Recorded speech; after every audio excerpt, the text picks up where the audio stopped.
All right, folks, it's a crazy position for this thing to be in, right? I found more wrong as I was gonna get ready to just put a few zaps on this here to weld back up that little crack there. I went ahead and started hitting the metal finish, and I removed those small pieces of stick tubing, right? These bits right here that I showed you in that last quick clip that were up in here. This isn't stock standard stuff. I can't imagine Zip Kart did that. Maybe it is. I don't know, but it come out of there because it's unnecessary. I started doing a bit of metal finishing. I just was knocking the sharp edges off those two tabs I cut off that he had his engine guard on. Just rounding off the bits of weld from the sissy bar he had on here. The little piece of stick tubing that was in here as well. Just knocking down the side of this here. Look at this. I'm finding more things wrong with this cart. This is big. The nut bar's got a big dent in it. I asked this guy if this cart had been wrecked, and he said no. I find that extremely hard to believe now that I removed all this weld, clag, and BS from that quarter-inch thick wall tubing that he put on there. And look at the frame here. When I was cleaning it up, I was running my hands around it to feel where I needed to knock more down, and something pinched that tube right down. Something hit that sucker hard. I can't imagine what could have happened there.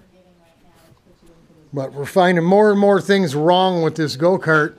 Right away, I started thinking, well, maybe we trash the frame and use the emic that we've got there that we were going to make the other F-125 out of.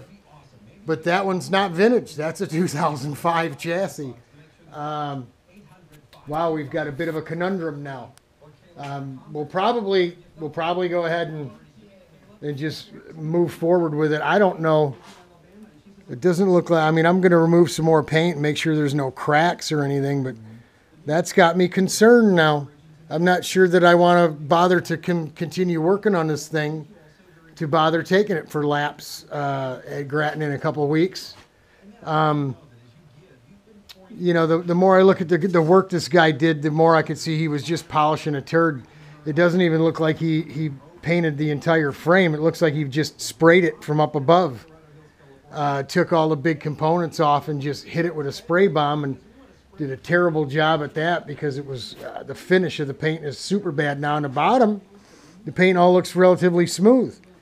So he obviously didn't paint the whole thing.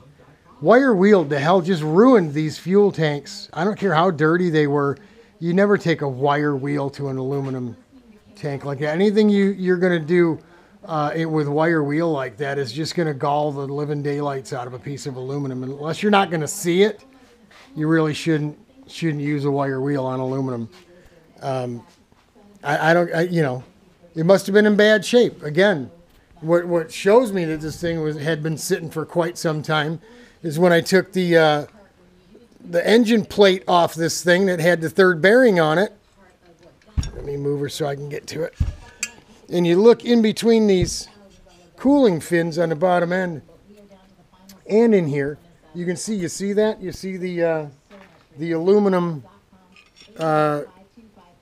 oxidation in there, grunkus in there. He took a wire wheel to the whole engine. He wire wheeled the whole darn engine. But where he couldn't get down in between the fins, you can see the oxidation in there, the grunkus from this motor sitting, he says, since 2008. Now I'm starting to think maybe he didn't tell me the truth about Daytona in 2008 being the last time this thing was run, because I'm starting to get the feeling he bought this go-kart and found out it wasn't what he thought it was, and he's just offed it. Figured he'd go on eBay and just sell it to some unaware idiot. But that's what I think. I don't think this guy run this go-kart at all.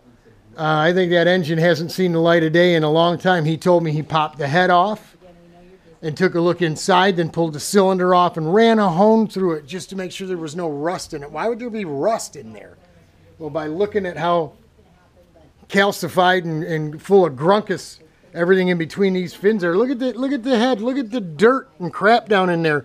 That's why it had a third bearing on it. This thing was probably run on a dirt cart or something. Like maybe he just bought a bunch of junk and threw it together, or like I said, he bought it from somebody and realized it was a piece of crap and he just pushed it off on somebody else. Yeah, he probably paid $500 for this thing and got his money back. But I guess we'll make the best of it. I'm just not sure I want to take the chance of driving it now, because I'm not sure. I'm not feeling real sure about it. I'm gonna have to think about it. But I just wanted to get it up on its side there and show you what happened with that damage we found to this frame rail. I mean, you can see it's bowed out on either side here because it's pinched. It almost looks like somebody put a vice grip on it, but there's no marks on this side. I don't know. Maybe that's why it needed the torsion bar. Maybe that's why it's got one shim here and 3 on the bottom, and that side has 3 on the top and 1 on the bottom. You know, I don't know. We'll find out. Maybe we just putt around and take it for a ride or something if it in fact it's worth our time to continue working on it in the next week or two. But that's where we're at, folks. A little depressed at this point that you know, it's a used cart, old used cart, and you're gonna get some bunk. You're gonna get some poor workmanship. You're gonna get some bad engineering and some bad welding. I understand that, but I don't know. What do you do? We'll keep plugging away, I guess. Still got to get over to Richards and cut some aluminum today, though. Talk to y'all later.